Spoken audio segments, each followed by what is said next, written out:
everyone here in U.S. and good afternoon if you're listening in Europe, and good night if you are living in Asia.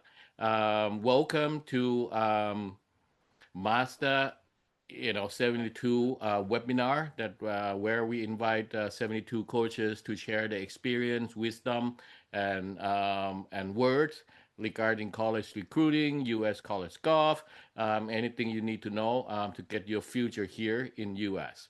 Right. So in the celebrating of Mazda sale 72 years in Thailand, this is the part of educational and pathway to play golf in U.S. college. All right. My name is George. I'm a CEO at the agency College Recruit.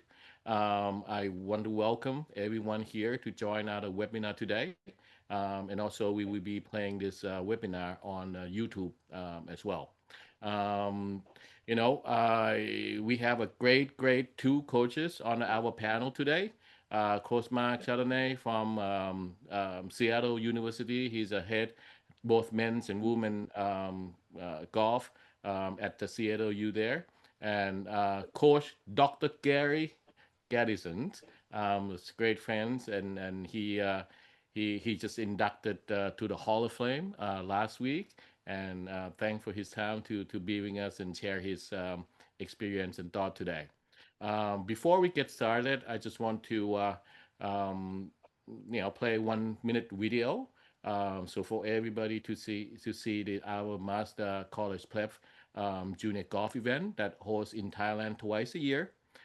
It just happened last weekend. We have more than 120 players and from 15 different countries around Asia to come to compete, and 70 of those players will get invited to play two of our tournaments here in U.S., which is Junior World Cup. So Junior World Cup happened twice a year as well. That's coming up in January. It's in West Palm Beach in Florida, and another one in summer, which is Kings Mill in Virginia. So a lot of things going on, and today we looking forward for information that we will receive from both coaches today. Let's watch 1 minute video real quick before we get started.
Hi, so that's the event that happened in this past weekend in Thailand.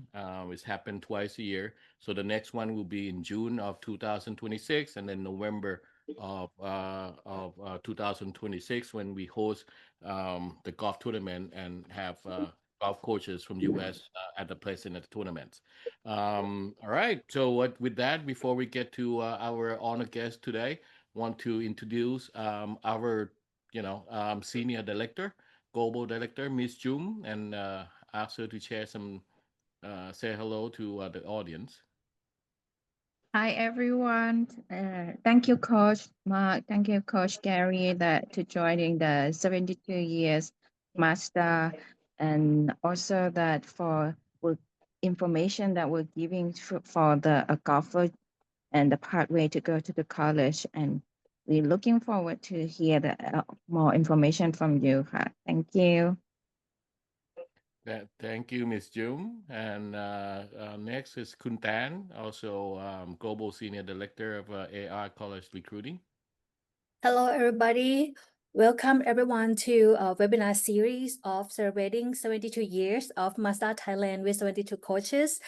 Thank you, Coach Gary and Coach Mark today for joining us and will give us the inside information, and hopefully the audience that attend the webinar today will get all the information. Thank you.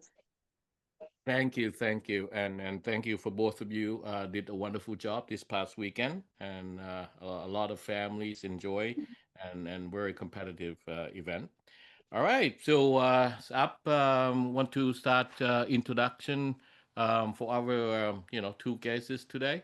Let's start with Coach Dr. Gary Gallison first.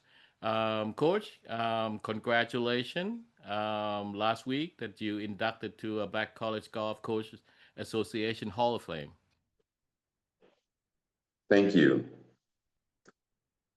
Coach, could you share your background a little bit? And it's a very instrumental for and receive this very special award.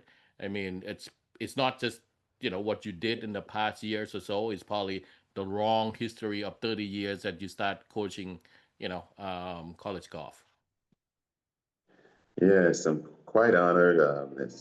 It's um, it's surreal that you could tell me 20 years ago that I would be in any type of Hall of Fame. I would say you're kidding me, and so quite honored. And my background is I was a college golfer a few years ago uh, in Alabama, and actually went on to study on the graduate level and began to teach at a university that I graduated from.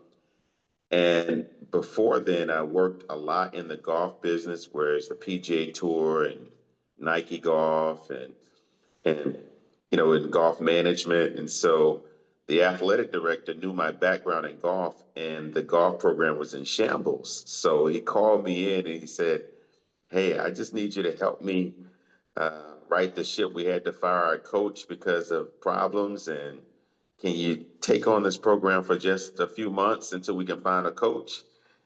And I told him sure.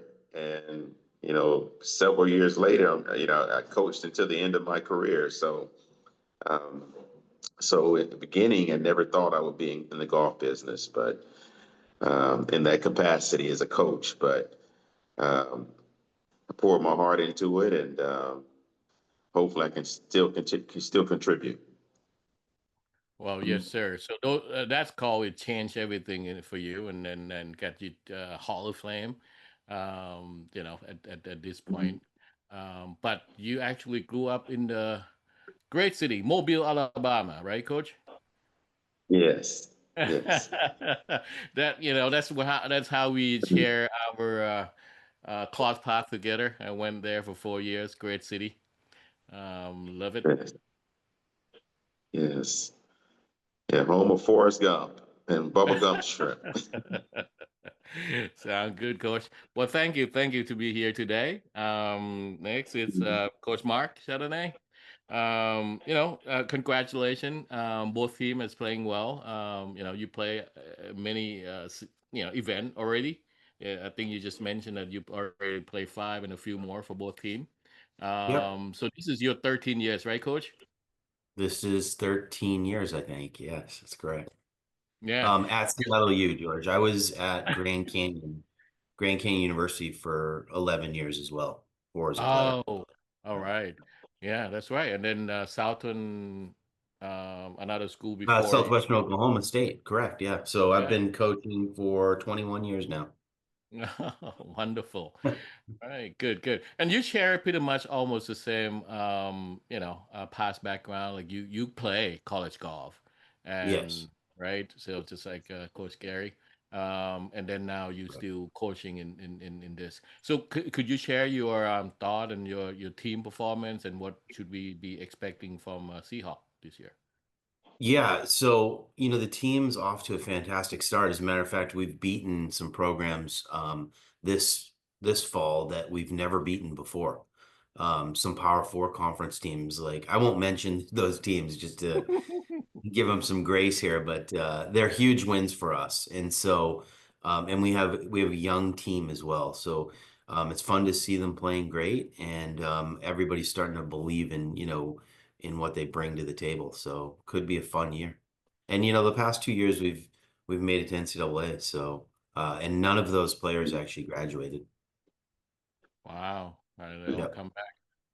Couldn't Yep. wait to So see what's gonna happen this year, Coach. yeah, could be a special year. Yeah. No, that's good. Good. All right, sir. Well, thank you for both of your time. Let's get on our question that everybody want to know about college recruiting. So we're just going to go a little bit. We start with golfers because it seemed to me that we all here because of student athlete. But let's start with the athletic part first, because the junior golfer and the family want to know. Let's start with Coach Gary first. Coach Gary. Um, Yes. Since your old day, and you were both Alabama State and also Texas Southern, the Division One program. When you recruiting players, what make you choose them? What's the number one thing Uh, that you're looking for? Along with talent in terms of, club head speed and uh, it's character. Character is at the top of my list because you can have a talented golfer, but if their character's not strong, then there's usually problems with performance because it's all about them and it's not about, the bigger picture, especially the team. So character is extremely important. And more specifically, um, the level of respect. They have to be very, very respectful. And so I would say character is key. And the next question of how early should I, how early should players or student athletes reach out to coaches? I would say uh, probably between their what we call eighth grade and ninth grade years are helpful. And if you're late to the party, junior year should be the latest. Um, in terms of the U.S. system, the junior year should be the latest, but eighth and ninth grades years at least are at least helpful to get the coach on your radar. Okay, so eighth, Oh, ninth grade. yes. Well, in that case, when you look at collector, I mean, eighth grade collector will definitely be different than 12th grade. That's 3 years of maturity. Um, Mhm. do you projecting their collector that what they're gonna be when they come to your team? I'm a visionary person. So yes, definitely I can look at the personality. I can look at the hunger that the player has. I always say you can coach hard. You can coach up hard, but they have to have it. It's Yeah. hard to just give someone heart. So whether they have heart or not, um, that's what I look for. That's a part of the characteristic I'm looking for also. Okay. Good. Thank you, coach. So basically, you gotta have your mojo ready. When you're young or you keep growing up. Yes. Good, good. All Have- right. Well, Coach Mark, would you share the same thought? One thing that you're looking for a prospect, and it's also you recruit many international player for your team because your Mhm. location in Seattle, right in the big city. Um, Yeah. Yeah, I'd like to. I mean, I want to reiterate the things that Doc said. I think those are perfect. I mean, we're looking for somebody with a little bit of heart, a little bit of character, someone that we envision supporting the growth of our program. But number one, I mean, at the Division I level, especially, you have to be talented. You have to be shooting low scores. So, we're looking for people that are winning events and that have the capability to shoot scores in the 60s. It's very important. And we want to make sure that you're competing often too. That's always something that we'll look for when searching too, just to make sure, because experience is the greatest teacher. And if you are competing, then we know you're learning. And that's really important. So, beyond that, like for me, I'm looking for someone who's passionate, hardworking, and to go along with what Doc was saying, appreciative. Like, and I have ways to measure those things with the questions I ask or the behaviors I see on display when I watch you compete. So, yeah, those are the important things for us. Great. And I mean, it would be harder to looking for those type or clear, for the international player because you don't see them all the time. We place some trust in folks like you, George. I mean, we've known each other for so Thank you. long, and I know how well you and your team understand the game and understand what type of play a player is bringing to, the arena, and also, what kind of character they have. So in those cases, we'll rely on our support system, right? And ultimately, you're only as good as your support system. So for us over the years, we try to develop these friendships and where we know if you're telling us something, we can believe it. Well, thank you, coach. And that actually go both way when we talk to recruit or we talk to our client. We tell them all the time that our relationship is with you, both of you, coach, because if I don't send you the right fit, you're not gonna trust me anymore. Of course. Yeah. Yeah, but go both way. But thank you, thank you. In that case, let me ask this question for both of you because both of you have a background of golf and teaching and all the stuff. How the swing video because you probably sit there get 20, 30 email a day when I want to play for you, you know, just those type of email. And when they send you the swing video, what are you looking for or what you like to see in the swing video? Let me ask Coach Dr. Gary first. Well, mechanics are important. The ability to repeat the swing is important. Um, and then also, of course, on the higher levels, they have to have club head speed. They have to be able to get the ball in positions. And so, on the higher levels, club head speed is important. It's not essential in some regards, especially on the women's side, but it's important. Very quite important on certain level, on the higher levels of competitive golf. But for being able to repeat swings, I'm kind of old school. I know that it's very difficult to peak perform when you're going through swing changes and tinkering with your swing. I believe in playing the game. So I'm okay with having a player with the unorthodox swing if they own it and they focus more on playing the game. I mean, the number one player in the world, I knew he would be number one for a while because they didn't focus on his move that he makes when he slides his foot. He still strikes the ball and he owns his swing, so he's able to compete at the highest level as he plays the game.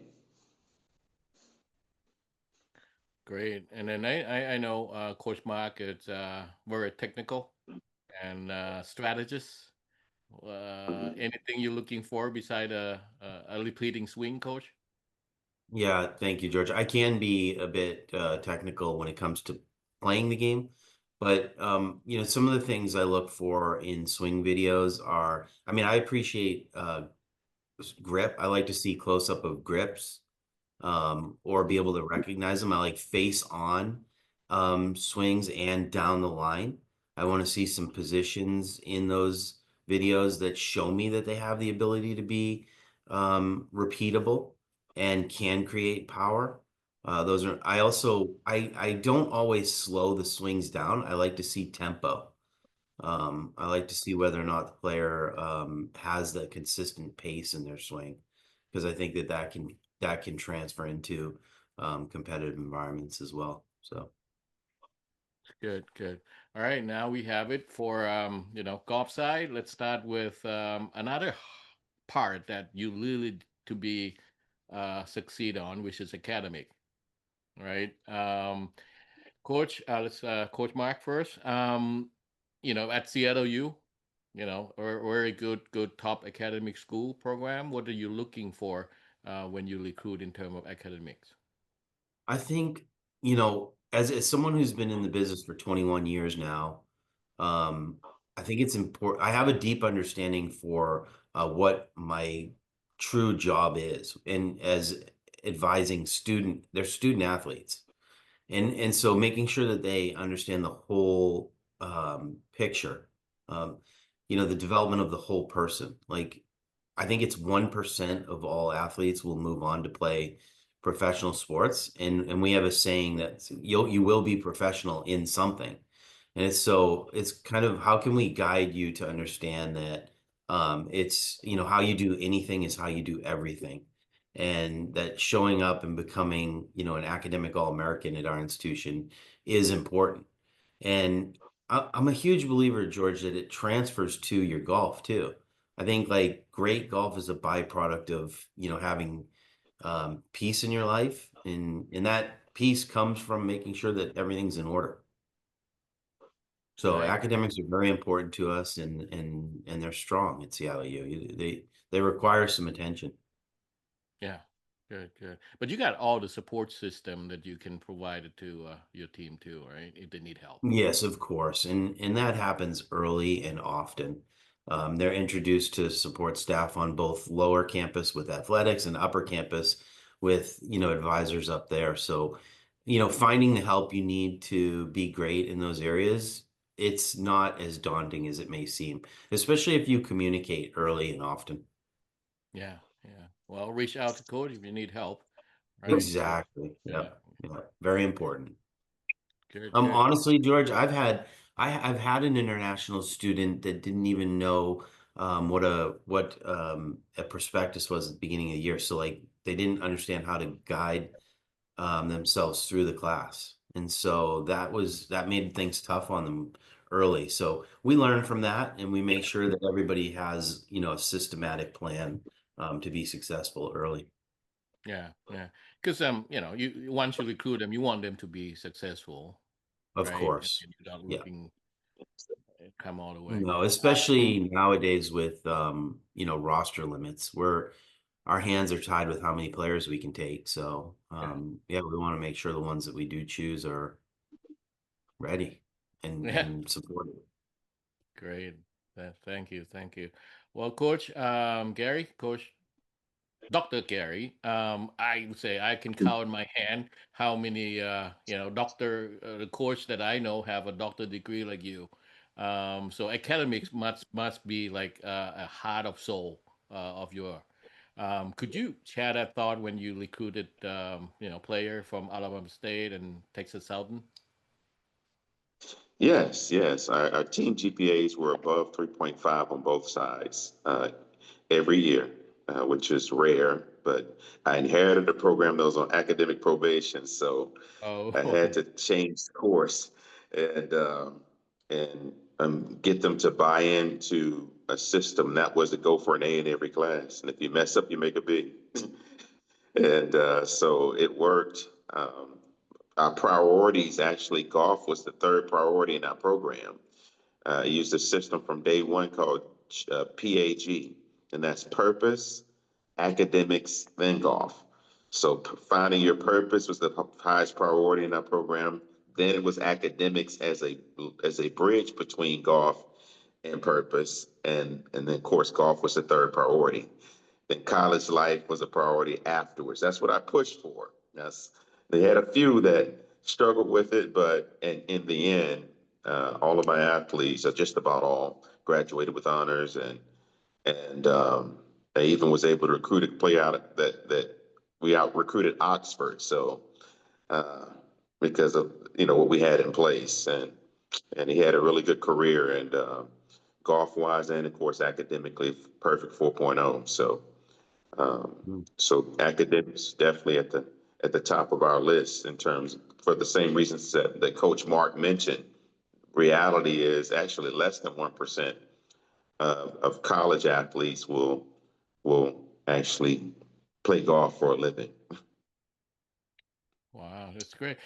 Sound to me as all. I mean, both of you sharing the same thing. It's like the mindset. I would say, Coach Mark would say something like if you do one thing, it's pretty much mean everything. The way you handle everything, and then you start with the purpose first. You got a mindset right, and then everything else come after. Actually, George, the number one thing in our philosophy is mindset before skill set. See, all Love right. it. So that the purpose, right? Why you Yeah, here? the purpose. Yeah, absolutely. What's your why?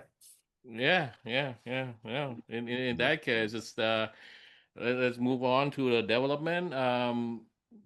What happened? Like let's say Coach Garrison first is that the travel when you coach the team, right? They travel a lot. They're missing a lot of school.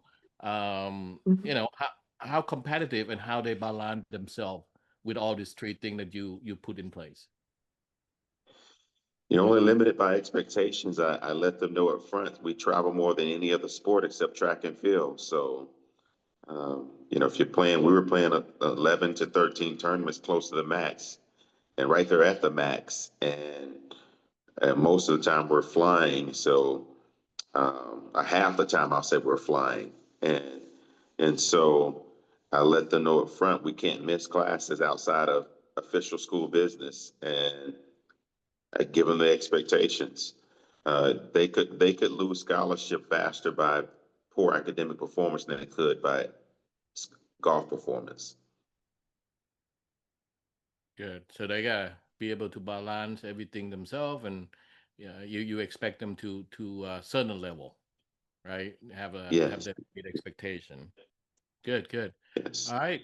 Well, Coach Mark, you handle both team, men's and women. It was same thing as Coach Gary, right? Men's and women. yes, right. Mhm. So Yes. how's your day, Coach Mark? How the typical day of each team practice and go to school and all those stuff, daily life routine. Yeah. George, each school is a bit different. Our school in particular is a quarter system school. So, and it's a smaller university. So class offering sizes of classes, they determine what your schedule essentially looks like, especially as players get into upper class requirements. Sometimes you have to adapt to those things. So for us, though, in particular, we try to do Monday, Wednesdays, and Fridays in on course, plus weekends and events, and then Tuesday, Thursdays we're in the gym. So and then maybe some individual related work where we're trying to help an athlete improve. So, but each institution at the NCAA Division I level has 20 hours a week that we're allowed to utilize from a compliance perspective to be with our teams. And like Gary and I, we're doing that means we have 40 hours a week we can use, which is a lot. It's almost impossible to actually utilize all of those because a round of golf is only counted for 3 hours.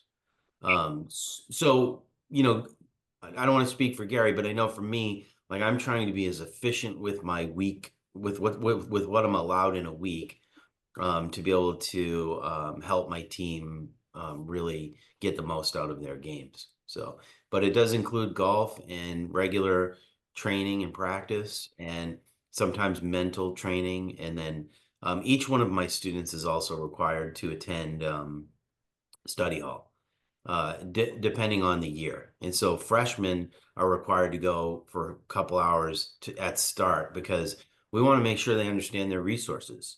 We want to make sure that they're putting in the time to the academic side of things, and that if they do need any support or understanding of the information that's received, that they have access to that. And so if they do well after their first quarter, they no longer have to go.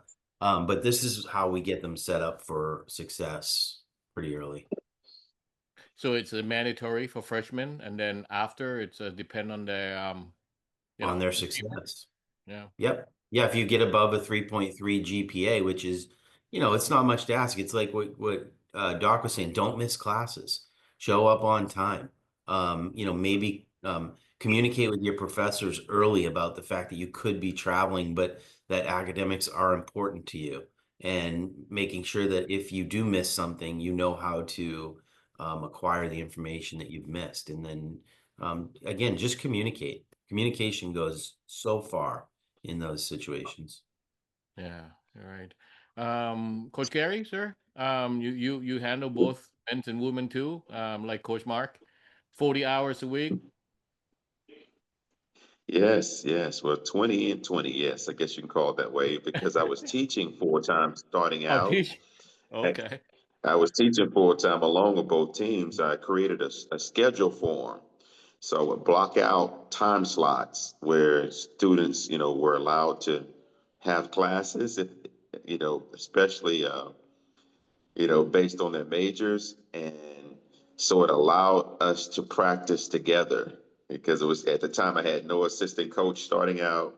It was just me and I was teaching full time. So uh, the men and women's teams practiced together most of my career, and so we had certain time slots along with study hall and workouts. Workouts was typically Tuesday and Thursdays, but we would still get out there maybe an hour or two after workout sometime.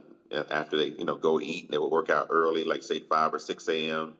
Get something to eat for breakfast, and then we'd go out on the course for an hour or two and on those Tuesday and Thursdays, and then Monday, Wednesday, Friday, Saturdays, we would have practice and use qualifiers sometime to uh, to not be on the clock and only count 3 hours, as Coach Mark mentioned. So All right. we made it And then work. they won the championship on the conference swag. Yes, yes, 15 swag championships. Thank God. Whatever you done, it worked. Yeah. Thank you, Coach. Mhm.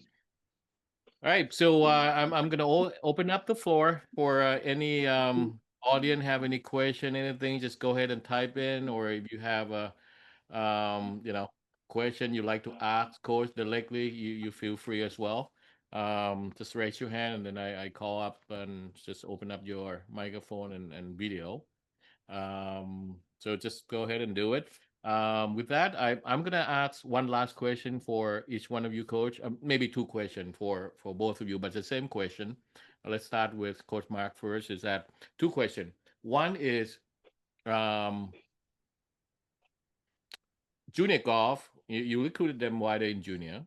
They play with you for college golf, and what they do after they graduate from you.